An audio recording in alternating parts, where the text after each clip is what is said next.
এই মোচা মোচা কাটবো এখন, কেটে তারপরে রেখে দেবো নুন দিয়ে আর হলুদ দিয়ে। কালকে রান্না করব। নুন দিয়ে আর হলুদ দিয়ে রেখে দিলে তাহলে কষটা বেরিয়ে যাবে। তারপরে কালকে একটু জলে ভাপিয়ে রান্না করব চিংড়ি মাছ দিয়ে।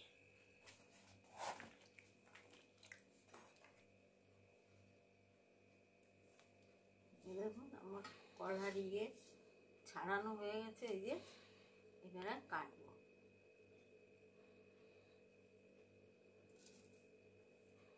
এই কলাটা হচ্ছে আমার বাড়ির কলার মোচা।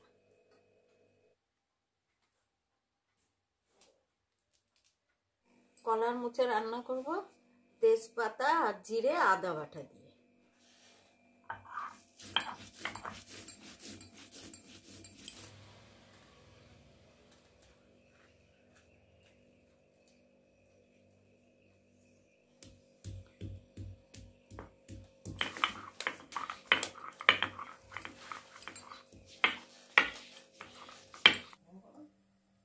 এই তেল দিচ্ছি।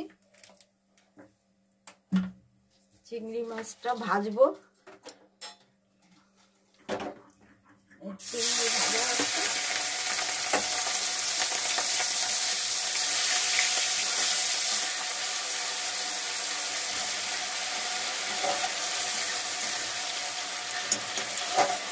চিংড়ি মাছটা ভাজা হয়ে গেল। কড়াইতে তেল দিচ্ছি। কলার মোচা করবো।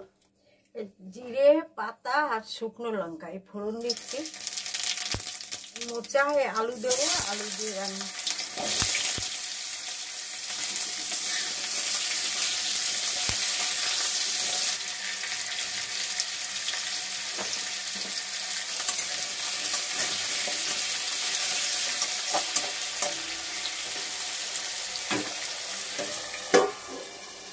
যে কলার মোচাটা সিদ্ধ করে নুন দিয়ে হলুদ দিয়ে এই সিদ্ধ করে রেখেছি, এটা এখন জল ঝরাবো, জল ঝরিয়ে দেব।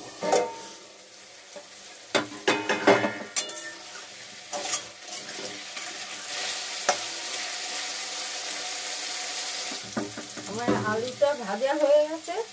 এবারে মোচাটা দেব। এই মোচাটা দিচ্ছি। মোচাটা দিয়ে দিলাম।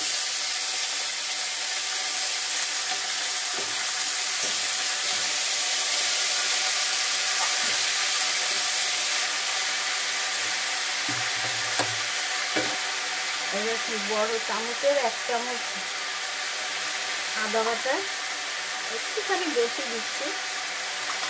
1 চামচ জিরে বাটা, হলুদ দিলাম,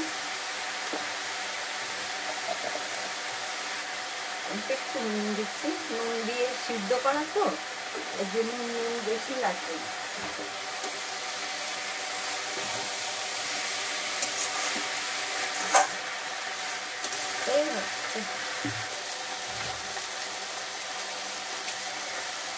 একটুখানি লঙ্কার গুঁড়ি দিচ্ছি। লঙ্কার গুঁড়িটা দিলাম একটু কালার আসবে।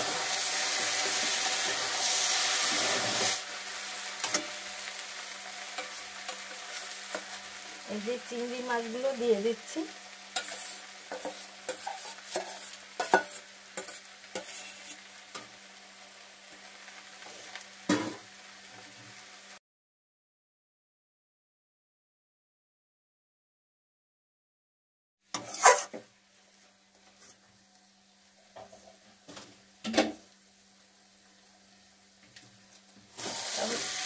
মোচাটা হয়ে গেছে, এবার নামিয়ে দেব।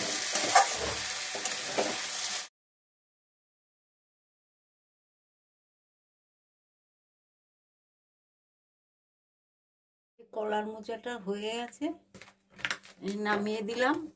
কলার মোচা চিংড়ি মাছ দিয়ে আলু দিয়ে রান্না করছি।